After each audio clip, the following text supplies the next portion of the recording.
Just last week, I went to a funeral for a former student who took his own life, and it shook me. It really made me think and realize about the impact that I can have and the lessons that I can teach. And so this week, I taught about suicide prevention like I never had before, and using some of the same lessons, but really trying to revamp and retweak. And so that's what you're about to watch. And I know you might think this is long, but it's important, it's valuable. And maybe you don't need this for yourself, but somebody in your life needs it. Give it a look. So we're going to talk what to do when you feel like dying. And it's important to just say and throw out there that every single one of us, at some point in time in our life, myself included, feels like dying. Feels like this would be easier if I were dead. And in that moment, we can kind of feel that something's wrong with us. We can feel that something must be off. But this is a normal feeling in life. But what I want to give you and what I want to teach you and what I want to train you today is what to do when you feel that way. You might not feel like that for years, or maybe for a long time, or maybe it was a long time ago. But I want to fix your focus on what to focus on in the fight. Because it's a fight. Life is a fight, and some of you know that. Life is not a playground, it's a battleground. And so I want to fix your focus on what to do in the midst of the fight. Some of you are fighting right now. Some of you, maybe your biggest fight is a couple years out. But I want to give you training in the fight. And maybe you've heard this said, or like a meme, or somebody's posted it, or whatever else. It's okay to not be okay. How many of you have heard that? It's okay to not be okay. In the shiny Instagram filtered world that we live, where you always got to be smiling in front of that selfie camera, it's okay to not be okay. It's okay to not have things figured out. It's okay even to feel like you want to die. But it's not okay to stay there. We've got to keep moving. We've got to keep fighting. We've got to keep pushing forward. And that's what I want to focus on today. I want you to get this. I want you to remember this. I want you to soak this up. I don't care if you don't remember anything else about my class or even my name. If you can remember this and just take this with you, I'll have done my job. And I want to encourage some of you, because some of you have had a hell of a fight just to get where you are right now. Some of you, if you described your fight for the rest of us, we'd be shocked. Because we see life through our own lens. And some of us haven't had it pretty good. We haven't had to fight all that much. And I want to encourage those of you who are sitting here, knowing your fight, that you're still here. You're still here. Despite what they said, despite what they did, despite how they left, despite how they treated you, you're still here. And I want you to find courage. I want you to find resilience. I want you to find some new fire for the fight in the fact that you're still here. Focus on what you can control. Focus on what you can control. Oftentimes, what you and I do is we focus on what? We focus on what we can't control. And we focus on all the things that aren't under our control. In any situation, we need to determine what we can control and what we can't control. And I just learned this a few years ago. I know I'm a lot older than you, and I probably should have figured this out sooner, but I'm going to help you out. I wish I would have known this earlier. It's called the T-chart. Draw one of those on your notes. You're like, Couch, this is ridiculously simple. I know. And it's a game changer. On one side, we can write what we can. On the other side, write can't. And in any situation, in any fight, in any struggle, we need to determine what can we control and what can't we control. So let's start with what we always fixate on, which is what we can't control. What are things that we cannot control in any given situation? Other people's actions.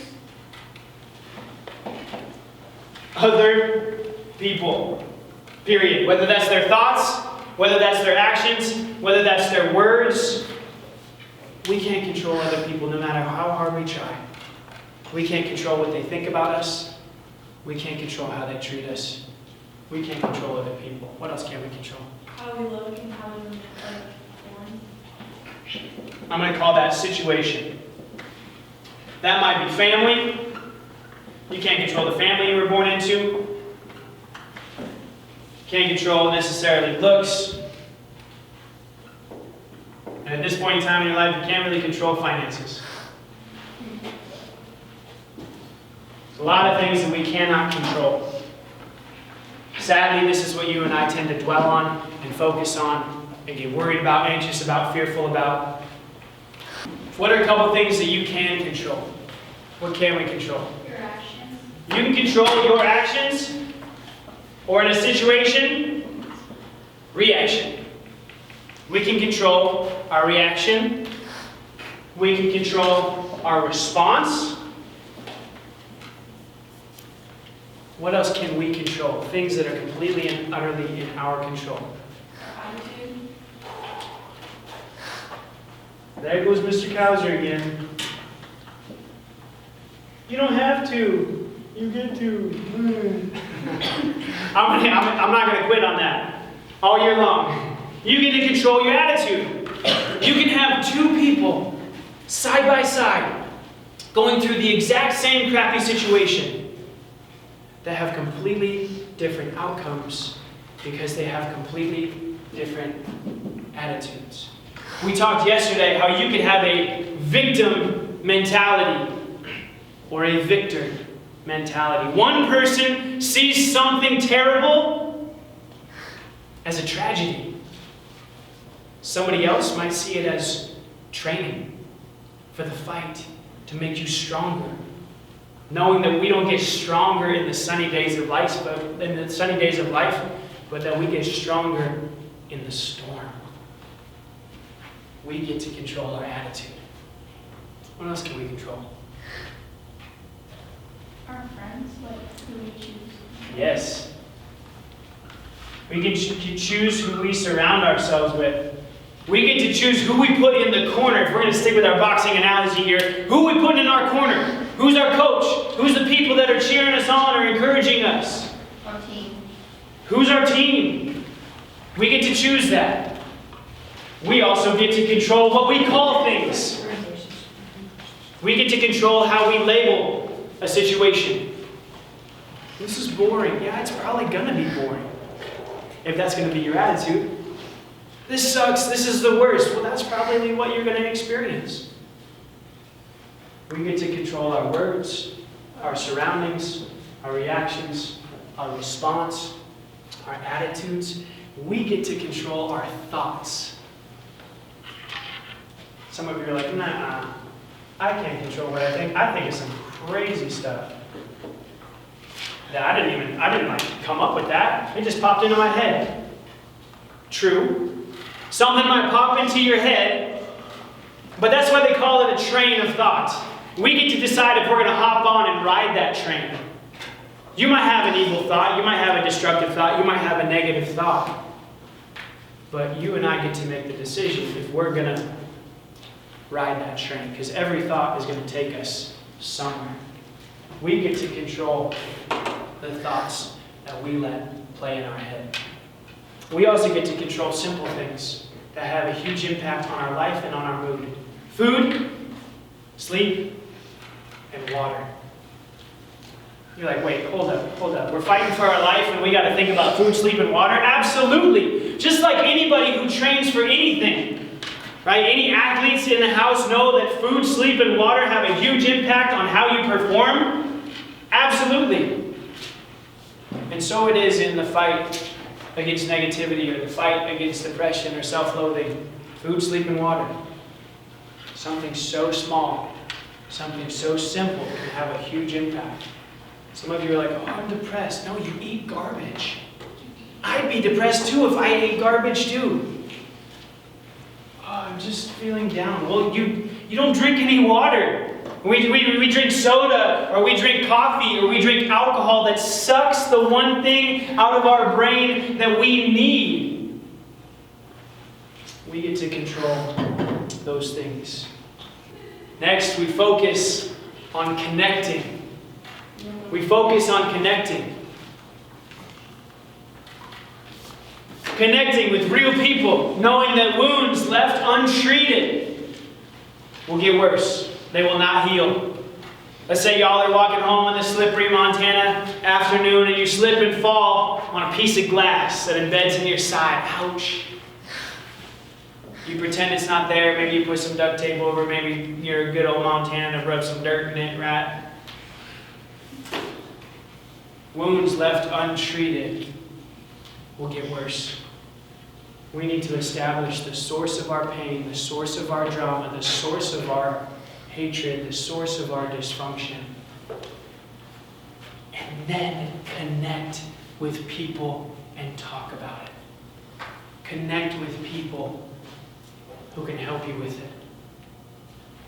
Because pain is inevitable. Every one of you has experienced pain, and guess what? Spoiler alert, there's more pain waiting for you. Maybe not tomorrow, maybe not next week, but there's more pain in store. Pain is inevitable. Suffering is optional. We will all go through pain, but whether or not we suffer is completely and totally up to us controlling what we can and connecting with people when we're struggling. Because the person next to you, the person behind you, might not be struggling with the same thing as you, but we're all struggling with something. We need to be seekers. Because what I learned about clinical depression is that people often can't reach out. They can't. They're drowning in the pool and they can't wave for the lifeguard. It's one of the symptoms. Inability to reach out for help. And so what do we need to do? We need to be seekers, for seeking people who are struggling. Seeking people at our lunch table, seeking people on our team, seeking people in our classroom, seeking people in your home that are struggling, and interject into their struggle and say, I want to help. Are you okay? Are you thinking about harming yourself? Because sometimes when you swim up to them and ask if they're okay, they grab for help. They wouldn't do it on their own, but when you present yourself in that place, that's the one thing they needed. Be seekers for those who are struggling. Your worth is inherent, it's not contingent. What do I mean by that?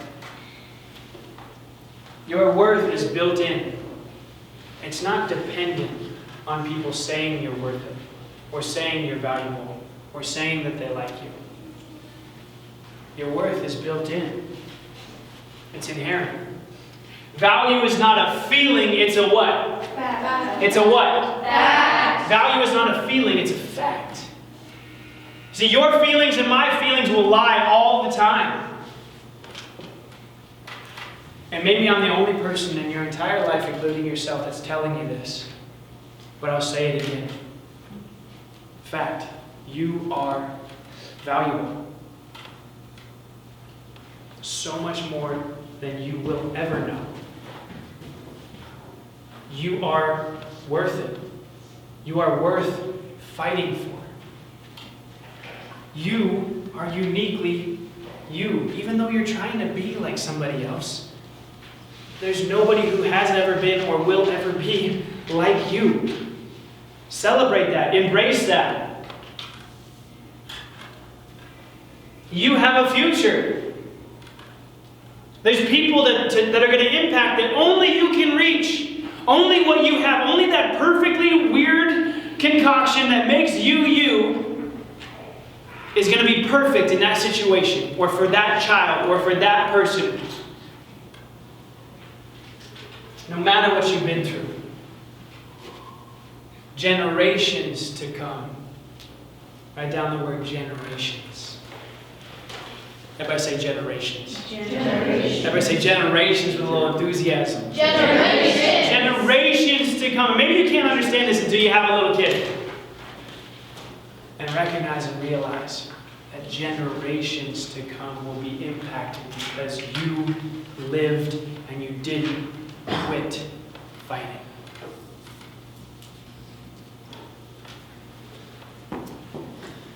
But oftentimes we don't believe it. We don't believe our value because of what we've been through. You might have seen this before, and I've done this before, but how many of you, if I was just like giving this away, because teachers, as you all know, get paid way too much. I mean, my pockets are just overloaded with 50s, sarcasm, jokes, not true. How many of you, if I was just giving this away, you'd be like, I'll take it off your hands. I'll take it from you. Not a trick. I'm not trying to trick you. Okay? Some of you are like, that's a lot of Taco Bell. Okay? What if I took it though and I just like crumpled it up? I mean, look, like Ulysses S. Grant's got a big old wrinkle down his face. How many of you are like, still take it? What if I like threw it on the ground and like stepped on it and like, oh, there's like shoe juices and like whatever's in this nasty old carpet? How many of you are like, yep? What if I took it and I was like, spit on it, right in his face? Definitely. Some of you are like, I'm out. How many of you are like, yeah, I'd still take it? Definitely not. I'm not taking that. But Here's the reason why you'd still take this, even though you might say that you wouldn't. The value, the worth, is inherent. It's worth $50. Doesn't matter what you do to it. Doesn't matter what it's been through. It's not contingent on your approval. It's not contingent on your likes. And so it is with you, and so it is with me. Many of us, we've been stepped on. We've been crushed by our situation, by people in our life, by words of others. And we feel less valuable. But I'm here to tell you that value is not a feeling. It's a fact. And if anything, you're more valuable having gone through that, because value is an assessment based on rarity, based on uniqueness. And every single situation that you go through, every struggle that you have, makes you more unique than you were before. You're already one of 7.7 billion on the planet. If anybody who's ever lived or will ever live, uniquely you. Every experience you have makes you even more valuable. Your value is not a feeling, it's a fact. We need, in the fight of it all, we need to focus on our value. We need to focus on the story. Everybody say story. Story. Everybody go like this and say story. Story. Say scene. Scene. Story. Story. Scene. Scene. Story. Story. You guys have watched enough movies or read enough books or been in enough plays that a story is made up of multiple what? Scenes. Scenes. However, what you and I do, we often focus on the scene. And we forget that there's a greater story. Sometimes the most difficult scenes make the most powerful stories. I've been watching a lot of Moana this year. I have a 2-year-old son, and I'm pretty sure he has a pretty severe crush on Moana. And yeah, it's not a bad movie, okay? I mean, I've come to enjoy it after the 376th time. There's a scene in the movie, Moana. She's on the boat, she just screwed up huge. Maui basically takes off, turns into an eagle. As he flies away, he's basically like, Moana, you're trash, and the ocean should never have chosen you. She's there, in the middle of the ocean. And when he's like, yeah, good luck getting home. Yeah. She's there in the midst of her failure. Left alone. You cut the movie right there, and they changed the rating to D for depressing, right? That's like the worst movie ever. But you guys know, there's more to the story. Turn to your neighbor and say, there's more to the story. There's more story. There's more to the story. Right? And she uses that to then overcome her fear and her self-doubt. And she's like, I am Moana. right? She does that whole song, you know what I'm saying? My voice is a little hoarse, so I really belted it out for you guys. But what you need to know and what I need to know is that there's something to be learned in the current scene that you're in. There's something to be learned. There's a lesson to be learned in what you're going through. I know right now it looks terrible. I know it's rated D for depressing. I know that it's difficult. But someday you're going to use this time of your life to help somebody else. Maybe it's going to be your kid someday. And you're going to know what it's like to be bullied and to be spit on and to be hurt. And you're going to be able to empathize and to help them through this season of life. Maybe you're going to know what it's like to fail miserably. And you're going to be able to help somebody else through their own failure. You're going to find purpose in your pain. I told you guys yesterday that 7th grade was the worst year of my life. Hello. That's me, 7th grade. Yes, I had frosted tips in my hair. I put that stupid little cap on my head. My mom pulled the hair through because I wanted to look cool, and that's what cool people did. I know it looks lame, but that's what cool people did back in my day. It just goes to show you how much I was trying to fit in and be cool and be accepted. How much I hated myself. How much I doubted myself. But sometimes in our life, as you know, like life starts out pretty easy, pretty chill. You're just sleeping, eating, pooping, repeat. Story of your life. But as you know, as time goes on, we encounter difficulty. We encounter maybe disaster or death. We encounter heartbreak. People letting us down. Scenes in our life that seem so dark and so terrible. But you know as well as I, if we keep fighting and keep living, the story continues. And we might have moments of sunshine. We might have moments on the mountain peak, followed by moments in the valley, in the darkness, back to that difficulty. And life goes on, and the struggle continues, and things go well for a while, and you kind of start to see the pattern of life, and you kind of almost start to cringe a little bit, thinking about something else is coming. Another dark time is coming. And sometimes we get in a stage of life where all we can see is darkness. All we can see is despair. All we can see is difficulty.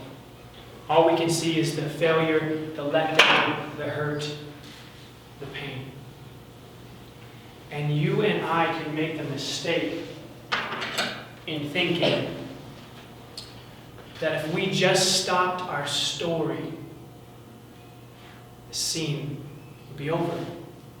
Wouldn't have to deal with it. I wouldn't have to deal with what I'm going through. And you and I can make the mistake in thinking that it's never going to get better. I can't even see the end. I can't even see the brighter day. I can't even see how my life is ever going to turn around. But if we don't, if we keep showing up, we keep reaching out, we keep focusing on what we can control, and what we can't, we keep fighting, eventually we'll get past it. And sure, there's more down the road. Sure, there's more difficult days to come. But there's so much good. And all of these times, we get to use not only to make ourselves stronger in who we are, but we get to use to help people. We get to find purpose in the pain. That's been what my life has been about. Literally. Is helping other people through the pain and the difficulty that I've been in, that I've gone through, that I've struggled through, and how to do that for themselves. That's why I teach. That's why I'm here. I made a list this morning. What I wouldn't have been able to experience had I stopped my story in 7th grade when I hated the scene. I wouldn't have been able to graduate high school. I wouldn't have been able to see how proud my parents were as I gave that valedictorian speech. I know I'm a gym teacher, but anyway. I wouldn't have been able to spend as much time with my grandparents as they grew too old to take care of themselves. Many hours in their living room hearing the same stories over and over again, but just soaking them up, knowing that they'd soon be gone. I want to be able to dance with my grandma at my wedding, or marry my beautiful wife and start the adventure of a lifetime with her. I wouldn't be able and have the privilege to speak to millions of people through the power of the internet. You told me I'd be able to do that when I was in 7th grade, I would have laughed in your face. You're like, well, that's you, or I'm never going to be able to do something like that. You keep fighting, you have no idea who you're going to be able to help. I wouldn't have been able to welcome my son into the world. Or the next one, in 8 weeks from now. I'm a little terrified, but I wouldn't have been able to welcome my son into the world to teach him how to ride his bike, how to ski down a mountain, or how to successfully load and fire his own Nerf gun. Y'all know how important that is. Or watch him gaze in amazement as the stars come out one by one over a glassy mountain lake on his first backpacking trip. All of these stories and so many more I would have never seen had I stopped it in the midst of the darkness. I wouldn't be here, all up in your grill, all up in your story, all up in your situation for 187 days that I have the privilege to work with you and challenge you and be in your corner as you fight, as somebody saying, you're worth it. Keep fighting. Don't quit. You have a story and there's a lot more to it. And you're going to have moments that are going to be so amazing and so awesome if you just don't quit. I wouldn't be here to tell you that. And so I want to encourage you. I want to lift your head if you're discouraged. I want to be in your corner and say, keep swinging, keep fighting. Because you're worth it. And someday, maybe not tomorrow, you're going to find purpose in your pain. And as you take this home, and as you make this real for yourself, I want you to focus on what you can. I want you to realize and remember your value. I want you to guard the intake of what you're taking in your life. Focus on the story. Everybody say story. Story. Everybody say story. Story. Not on the scene. Know that I love you guys. I know that sounds cheesy as crap, but I do. I care about you. It's the whole reason I teach. I'm here if you need somebody. I'm here if you need resources. So I talked to like 4 people yesterday. And it was awkward, but it was awesome. Sometimes you gotta do that. Be seekers. Be people who leave here and seek out people who are struggling. Take this home and make it real. If you stuck around to the end, I thank you. And hopefully you got something out of this for your own fight. And I would just encourage you to not fight alone. We each have our own fight, we have our own struggle, but we're not meant to struggle alone. And so there's resources down here in the description and down here below. Utilize some of those resources, or in your own community there's resources. At your schools there's resources. Be people who seek others who are struggling. Be a light for others. Use this video to send to somebody who's struggling and who needs this. Love you guys. We're here for you, and I hope this helped.